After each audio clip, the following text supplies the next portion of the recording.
সবাইকে স্বাগতম জানাচ্ছি। আজকে আমরা আলোচনা করব যে মানব কল্যাণে এআই আর্টিফিশিয়াল ইন্টেলিজেন্স কিভাবে কাজ করছে সেই বিষয়টি আজকে আমরা আপনাদের সামনে উপস্থাপন করব।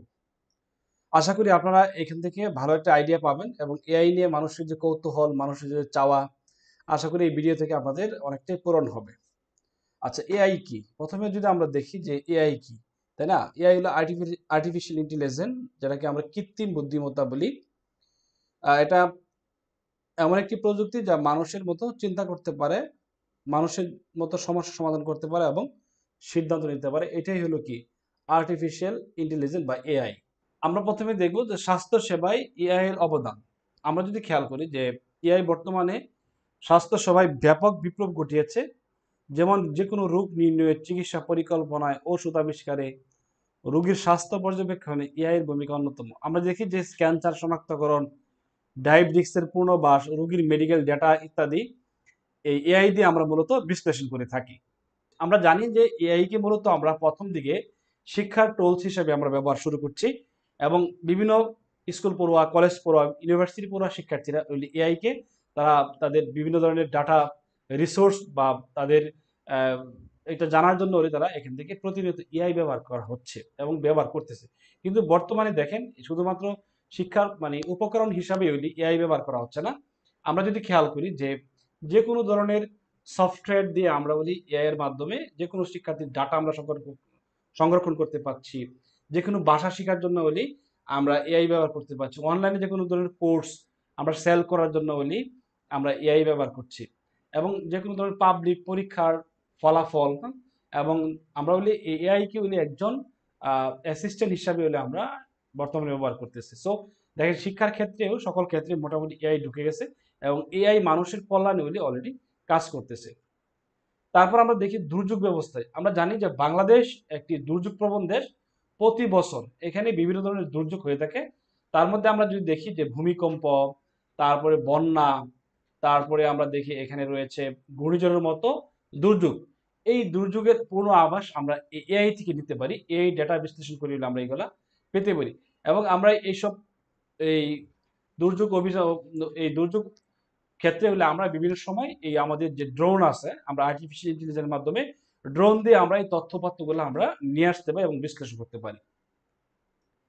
তারপর সামাজিক কাজে এআই ব্যাপক অবদান রাখতেছে। এখন সামাজিক কি কি কাজে অবদান রাখতেছে, যেমন আমরা যদি ছোট্ট একটা উদাহরণ দিই, যেমন এআই বর্তমানে দৃষ্টি প্রতিবন্ধীহীন যারা আছে তাদেরকে একটা স্মার্ট চশমা দিয়ে তাদেরকে দিক নির্দেশনা দিচ্ছে এবং তাদেরকে একটা অ্যাপস প্রদান করে এই রোবটের মাধ্যমে তাদেরকে বিভিন্ন ধরনের সহযোগিতা করতে। এছাড়া অনেক ধরনের অবদান রয়েছে যেগুলো আমরা সরাসরি এআই আমাদেরকে অলরেডি আমাদের দিচ্ছে, এআই এর সফলতা আমরা পাচ্ছি। তারপরে দারিদ্র বিমোচন। প্রথমে আমরা দেখি বাংলাদেশের মানুষ আমরা কৃষি নির্ভর। আমরা এই কৃষিতে একটা ব্যাপক অবদান রয়েছে এআই এর। বর্তমানে আমরা দেখি যে কৃষিতে যে কোনো ধরনের ফসলের মধ্যে কি ধরনের সমস্যা আছে সেটার পূর্ণবাস বা সেটার পূর্বের অবস্থা পরের অবস্থা বিশ্লেষণ করার জন্য আমরা এআই ব্যবহার করতে পারি। যে কোনো রোগ প্রতিরোগ আমরা ফাইন্ড আউট করার জন্য আমরা এআই ব্যবহার করি। এবং ক্ষুদ্র ব্যবসা, হ্যাঁ, আমরা যারা আছি জানি যে যারা আমরা ক্ষুদ্র ব্যবসা পরিচালনা করি তাদের প্রচার প্রসারণের জন্য আমরা এআই ব্যবহার করে কন্টেন্ট ক্রিয়েশন করতে পারি। আমরা এখান থেকে আমরা ইমেজ জেনারেট করতে পারি, ব্যানার বানাইতে পারি, তারপর আমরা ভিডিও জেনারেট করে আমাদের সোশ্যাল মিডিয়াতে আমরা এগুলা পোস্ট করতে পারি। তার মানে দেখেন দারিদ্র বিমোচনের ক্ষেত্রে এআই এর ভূমিকা অনেক অনেক বেশি। আর তারপরে আমরা এই এআই তো আমরা এতক্ষণ আমরা এআই এর সুফলতা আলোচনা করলাম। এই এআই এর বেশ কিছু ঝুঁকি রয়েছে, কারণ এআই আমরা যখন ব্যবহার করব এআই এর অবশ্যই বেশ কিছু ঝুঁকি আছে। সেই ঝুঁকিগুলো কি? সেটা তথ্যের গোপনীয়তা। আমরা যখন যে কোনো এআই, সেটা হোক চ্যাট জিপিটি, সেটা হোক ডিপসিক, সেটা হোক জেমিনি, এই ধরনের এআই গুলো যখন আমরা ব্যবহার করি, এআই কে অবশ্যই আমাদের নিজের সম্পর্কে এআই কে বিভিন্ন ডাটা দিয়ে তাকে তাকে একটা প্রশিক্ষণ দেওয়া লাগে, সে নিজের সম্পর্কে জানানো লাগে। দেন আমি তখন যে প্রশ্নগুলো করি তখন সে আমার ওই ডাটা দেওয়ার ফলে ওই উত্তরগুলো আসলে দিয়ে থাকে। এখন আমরা এই এআই এর মধ্যে এমন কোনো তথ্য দিব না যে তথ্য দিলে ভবিষ্যতে আমার যে কোনো সময় ঝুঁকি পড়তে পারে। এই তথ্যগুলো আমরা সবসময় এড়িয়ে চলবো। আর এআই কে যে কোনো এআই যদি আমরা ব্যবহার করতে চাই অবশ্যই করতে হবে, প্রশিক্ষিত করতে হলে তাকে ডেটা বা তথ্য দিতে হবে। আমরা এমন কিছু তথ্য দিব না যে তথ্য দিলে আমাদের যে কোনো সময় বিপদ আসতে পারে। আর সবচেয়ে বড় কথা হলো যে এআই মানুষের কর্মসংস্থানগুলা খেয়ে ফেলবে কিনা, এটা খুবই একটা কমন প্রশ্ন। আমরা যখন এআই শুরুর দিকে আসলো তখন বলা হচ্ছিল যে মানুষের চাকরিগুলো খেয়ে দিবে এআই, কিন্তু দেখেন যেখানে মানুষের অবদান আছে বা মানুষ সরাসরি সম্পৃক্ত সেখানে হলে এআই আসলে আদৌ সেখানে কিছু করতে পারবে না। কিছু কিছু কিছু সহজ কিছু জব আছে, সহজ কিছু চাকরি আছে, এইগুলোতে আসলে এআই সরাসরি সম্পৃক্ত হবে আমরা আশা করতেছি আর কি। আর মানুষের দক্ষতা যেখানে কমে যাবে সেখানে এআই হলি তার দক্ষতা দিয়ে হলি এই কাজগুলো তারা অলরেডি নিয়ে নিচ্ছে এবং নিয়ে নিবে ভবিষ্যতে। ওকে, এখন ভবিষ্যতে এআই এর সম্ভাবনা কি কি তৈরি করতে পারে?